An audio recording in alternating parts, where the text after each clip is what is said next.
اچھا باجوہ صاحب ہمارے ساتھ ہیں؟ آفتاب باجوہ صاحب، باجوہ صاحب السلام علیکم۔ وعلیکم السلام سر۔ باجوہ صاحب سٹوریاں آپ دیتے ہیں، چائنا سے لکھتے ہیں، ایس سی سی کے پاس لیٹر آتا ہے، ہم وہ جو ایز اٹ چیزیں باتیں عوام تک پہنچا دیتے ہیں، گلے شکوے ہم پہ کیے جاتے ہیں۔ کیا آپ نے ایسا بلاسٹ کیا ہے کہ جو میاں صاحب کو پونا گھنٹہ ایئر وائی نہیں بھولا؟ مجھے تو لگ رہا تھا کہیں میاں شہباز شریف صاحب جو کہہ رہے تھے نا میں نام بدل لوں گا، میاں شہباز شریف کی جگہ ایئر وہی نہ رکھ لیں اپنا نام۔ کیا فرماتے ہیں آپ نے کیا ایسا انکشاف کیا تھا کہ انہیں اتنی طویل پریس کانفرنس کرنی پڑی؟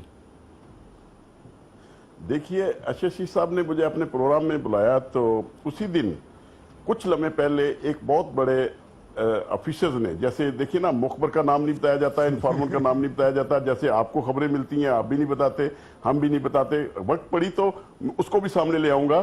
یہ ایک سٹوری بہت بڑی مجھے جب ملی تو میں نے ارشد شریف صاحب کو بتایا کہ یہ جو سیکیورٹی ایکسچینج کمیشن ہے چائنا کا، اس کی ٹیم آئی ہوئی ہے پاکستان میں۔ ظفر حجازی صاحب جیل میں تھے، اب بیل ہو گئی ہے، انہیں کہیں کہ ایک بہت بڑا سکینڈل ہے ملتان میٹرو کا، اس کو سامنے لائیں۔ جب انہوں نے پورے میٹرو سکینڈلز کی بات کی، وہ تو آپ کا پروگرام آلریڈی چل چکا ہے اور سب کو پتا چل چکا ہے کہ میٹرو سکینڈل ہے کیا۔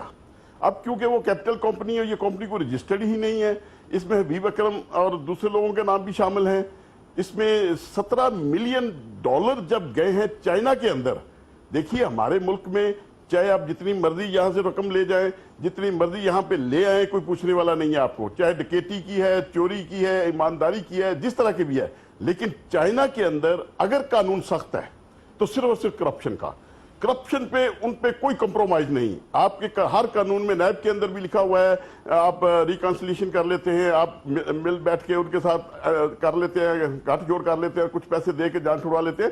چائنا کرپشن پہ سزائے موت دیتا ہے، یہ واحد ملک ہے۔ اچھا باجوہ صاحب یہ بتائیے، پاس جب یہ پیسے میاں شہباز شریف صاحب اکثر کریڈٹ لیتے ہیں میں نے ملک کا اربوں روپیہ بچایا، اگر وہ ٹھیکہ انہوں نے دیا اور اس میں اربوں کی کرپشن ہوئی تو پھر ذمہ دار کیا ہوگا؟ یا کرپشن روکنا کس کی ذمہ داری ہے؟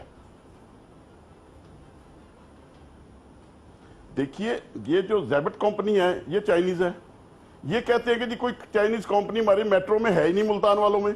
ایک طرف تو ان کا یہ کہنا ہے، دوسری طرف یہ آخر چائنیز سیکیورٹی ایکسچینج کمپنی کی ٹیم آئی ہوئی ہے، تفتیش کر رہی ہے۔ اور ابھی جو مجھے کل ایک آپ کے 2 اینکرز اور ہیں جنہوں نے یہ بھی بات کی مختلف پروگراموں میں، یہ 17 ملین نہیں ہے، $50 ملین سے زیادہ کا سکینڈل ہے۔ اس میں اور سارے بہت سارے ہیں۔ $50 جناب $50 ملین، اور یہ $50 ملین بھی کم ہیں۔ ابھی جناب یہ آپ کی جو موٹر وے بنی ہے، ابھی تو وہی کمپنی ہے جس نے موٹر وے بنائی، یہ وہی میٹرو ہے لاہور کی جس نے بنائی، یہ وہی میٹرو ملتان والی ہے، یہ وہی میٹرو کون ہے جو راولپنڈی میں بنا رہی ہے اسلام آباد تک، اب اسلام آباد میں ایک اور میٹرو شروع ہو رہی ہے۔ یہ ساری ایک ہی کمپنیاں ہیں جس کے مختلف نام ہیں۔ اب باجوہ صاحب میں آپ کو روکوں گا، میاں صاحب نے آپ نے کہا جی $50 ملین، انہوں نے اس چینل کو تو نام ہی نہیں لیا، ایئر وائی سے اور خبر آپ نے دی۔ چائنا کی ٹیم 2 دفعہ آئی، انہوں نے ایس سی پی سی کو لیٹر لکھا، ایس سی پی سی نے ایک چیف سیکرٹری کو لیٹر لکھا کہ جی یہ کرپشن ہوئی ہے، پھر وزیر اعلیٰ پنجاب کو لکھا۔ تو یہ کیا کیسے ہم جرنلزم کریں یا وکالت کریں کہ اتنا پریشر رہے حکمرانوں کا؟ کیا ہم کام کر پائیں گے ایسے؟ دیکھیے جب سپریم کورٹ سے ایک سٹیٹمنٹ آئی کہ یہ تو اخبار پکوڑے بیچنے والوں بعد میں استعمال ہوتی ہے، لیکن اسی اخبار میں میاں نواز شریف کو ڈسکوالیفائی کر دیا۔ دیکھیے ہمارے قانون کے اندر ماڈرن ڈیوائسز آرٹیکل 164 قانون شہادت یہ کہتا ہے کہ یہ آپ کے جتنے پروگرام ہیں، الیکٹرانک میڈیا کی جتنی خبریں ہیں، پرنٹ میڈیا کی جتنی خبریں ہیں، جہاں سے بھی کوئی ایویڈنس آتی ہے ماڈرن ڈیوائسز کے ذریعے وہ شہادت رکھتی ہیں۔ اب آپ کے چینل کے ذریعے ایک خبر چلی میٹرو کے بارے میں، اب پورے پاکستان کے چینلوں نے خبر چلانی شروع کر دی، اب اس کے متعلق بہت سارا ثبوت ہے، بہت سارے کاغذات ہیں۔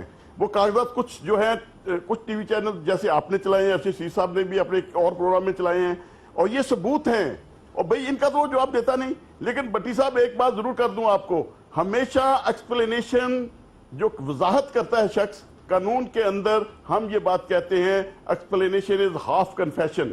یہ جو وضاحت کر رہے ہیں یہ ان کا اقرار جرم ہے۔ یہ ان کو کیا ضرورت پڑی تھی میاں شہباز شریف صاحب کو آج یہ وضاحتیں دیتے کہ جناب ہم نے یہ نہیں کیا وہ نہیں کیا؟ ان کا بڑا بھائی بھی یہی وضاحتیں دیتا تھا نواز شریف کہ ہم نے کچھ نہیں کیا, ہمارے کوئی گناہ نہیں ہے, مجھے کیوں نکالا گیا؟ بھائی سپریم کورٹ کا فیصلہ آ گیا کرپشن کے بارے میں, آپ کہتے ہو ہمیں کیوں نکالا گیا؟ باجوہ صاحب اگر کرپشن ہوئی ہے تو آپ سمجھتے ہیں وزیر اعلیٰ اس کے جواب دہ ہیں یا نہیں ہیں؟ جناب اس وقت ایگزیکٹو جو ہے پاور صوبے کی وزیر اعلیٰ کے پاس ہے, ہی از ریسپانسبل. اچھا, اگر سکول کی ایک دیوار گرتی ہے, بنتی ہے, اس سے لے کر ایک نالی بنتی ہے محلے کے اندر, اس سے لے کر بڑے سے بڑے منصوبے کا ذمہ دار جو ہوتا ہے وہ چیف ایگزیکٹو ہوتا ہے, وہ ہے شہباز شریف. شہباز شریف صاحب براہ راست اس کے ذمہ دار خود ذمہ دار ہیں, مکلف خود. اچھا جی, خود ذمہ دار ہیں, ان پہ ساری ذمہ داری عائد ہوتی ہے, ان کے زیر سایہ سب کچھ ہو رہا ہے, ان کی اجازت کے بغیر تو پر نہیں مار سکتا. اب تو انڈوں کا کاروبار بھی یہ کر رہے ہیں, مرغیوں کا کاروبار بھی یہ کر رہے ہیں, دودھ کا کاروبار بھی ان کے حوالے ہے. بھائی اس ملک کے تمام کاروبار ان کے پاس ہیں, کس کی بات کریں گے؟ ابھی آپ بٹی صاحب ایک بات ذہن میں رکھیے, آنے والے دنوں میں ایک بہت بڑا سکینڈل اور آ رہا ہے ایف بی آر کا, جس میں کھربوں ڈالر ہیں. آپ تو ملین کی بات کرتے ہیں, کھربوں ڈالر اس فیملی کے ذریعے اور باقی سیاستدانوں کے بھی نام آ رہے ہیں. انشاءاللہ آپ دیکھیں گے جیسے یہ فلم اب شروع ہوئی ہے کرپشن کے خلاف, ہم نے بھی فیملی کے ذریعے وکلا نے. باجوہ صاحب اب کس فیملی کا اشارہ کر رہے ہیں تاکہ ناظرین کو سمجھ آ جائے نا, وہ آپ لوگ کو سننا چاہتے ہیں, آپ آئینی ماہر ہیں. دیکھیے جتنی پاناما لیگ کے اندر جو لسٹ آئی تھی 460 کے قریب لوگوں کی, ایک تو وہ ہیں, اور اس کے علاوہ بھی ایک بہت بڑی لسٹ ہے جس کی ابھی تیاری ہوئی ہے. ابھی والیوم 10 میں اس کا ذکر ہے. والیوم 10 کیوں نہیں کھلوایا عمران خان نے؟ والیوم 10 کیوں نہیں مولوی سراج اللہ نے کھلوایا؟ والیوم 10 کیوں نہیں شیخ رشید نے کھلوایا؟